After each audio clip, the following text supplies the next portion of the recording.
What's going on, guys? My name is Renegade. Today we're here for AQW news. Today we're going to be talking about the new Upholder shop, upcoming features for the server rewrite, and some upcoming events in the next couple of weeks. Before we get into that though, if you guys could leave a like and subscribe if you haven't already, that'd be awesome. Also, make sure you join my Discord server. The link for that is in the description down below, and while you're down there in the description, I also have my Twitter link down there as well. I tweet about AQW news quite frequently, and so if you want to keep up to date with all of that, then follow me on Twitter. Other than that though, let's get into this week's AQW news. Okay, so first up we'll talk about some changes that they confirmed for the server rewrite. Basically, Alina posted on behalf of Arklin and Pisces on the design notes, and they basically talked about how the luck enhancement is too powerful and they want it to not be a thing anymore. They're going to remove luck and they're going to reintroduce it later on, but what they're currently doing is they're going to remove luck entirely for the time being, and they're going to rework it. So they're going to nerf it pretty much, because you can use it on a lot of classes and it's not really like what's supposed to be used in a lot of classes. They didn't really intend for it to be like that. Yeah, they also basically introduced two new effects rather. So there's two new defensive effects. There's parry and resist. They're a lot like dodge, except they only reduces percentage of the damage taken. Parry will reduce physical damage and resist reduces magical damage. So most monsters in the game only do physical damage right now, but they're changing that to make it so like it's more 50-50, and so certain monsters will do magical damage, certain monsters will do physical damage, which means that certain monsters will require you to use a different class over other classes. So that's really, really cool, guys. So that means that a class like Blazebinder is not going to be the most effective on every single monster in the game. So you might say that Blazebinder, because it's a magical based class, it'll be really good for, like, I don't know, going against physical monsters, but then, you know what I mean, like other classes will be better for non-physical monsters and all that kind of stuff.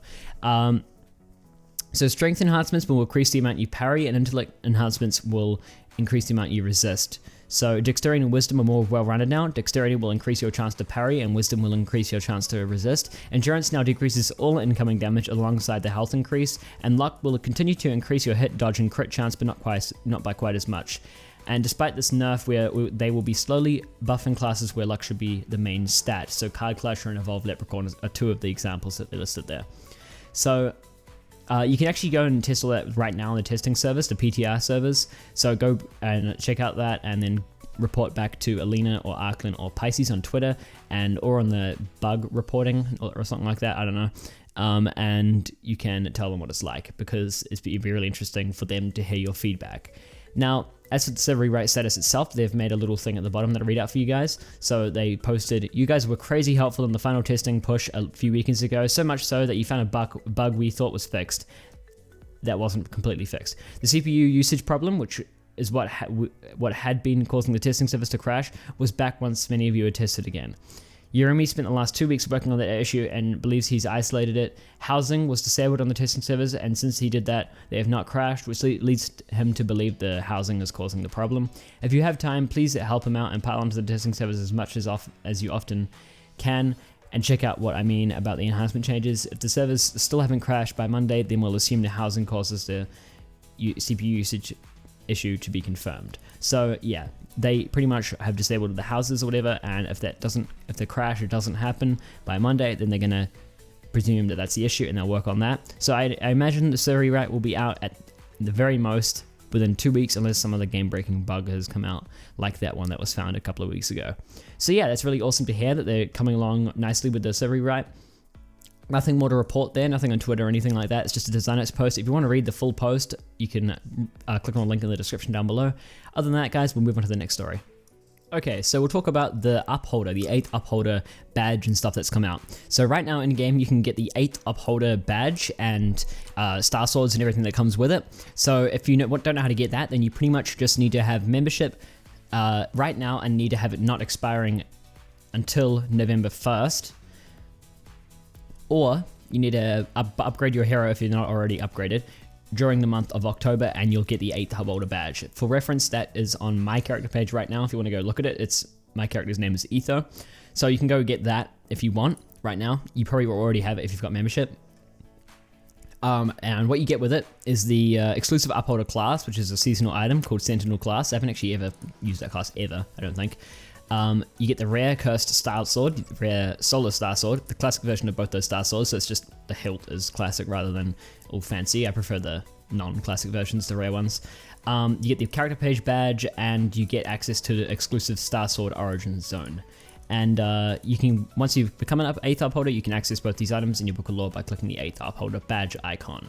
Now, also following along the theme of the AQW birthday, which is what Upholder is all about, AQW's birthday is very soon. I believe it's 10th of October. So what that means is the following Friday, which will be the 14th, I believe, we will have the new Evolved Paladin class, and the Evolved Paladin class will be available for daily quest or AC. So if I were you guys, a nice combo you could go for. In the past, by the way, it's not confirmed it's available for daily quests. In the past, what they've done is have them for daily quests. All the birthdays I've ever experienced, which is like 2, they've had daily quests for the class, but not necessarily. This is just a guess. But if I were you guys, what I'd do, if you wanted the Upholder and you also want the class, then I would purchase the Upholder membership or whatever, like a 3-month membership, and then you get 2,000 ACs with that, I think.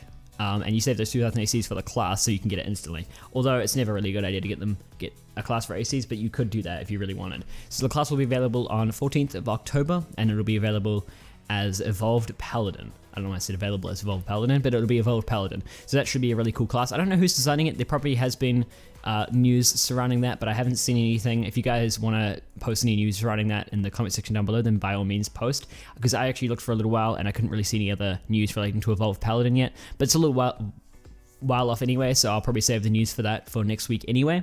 But regardless, that's what we know so far about the Upholder event and everything. Well, that's already out. You can go get that right now. But yeah, we'll move on to the next story.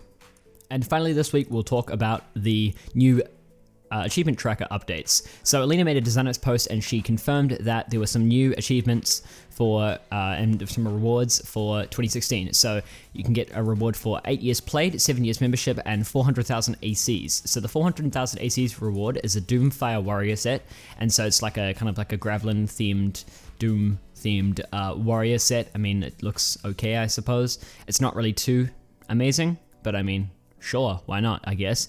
For 7 years membership, you get the Doomfire Guard set. So again, it's following that Doom theme, and yeah, I mean, you get some armors. It's just 2 sets of armor, I guess. Well, with 1, because there's 2 sets because there's a male and female version, but I mean, there's 1.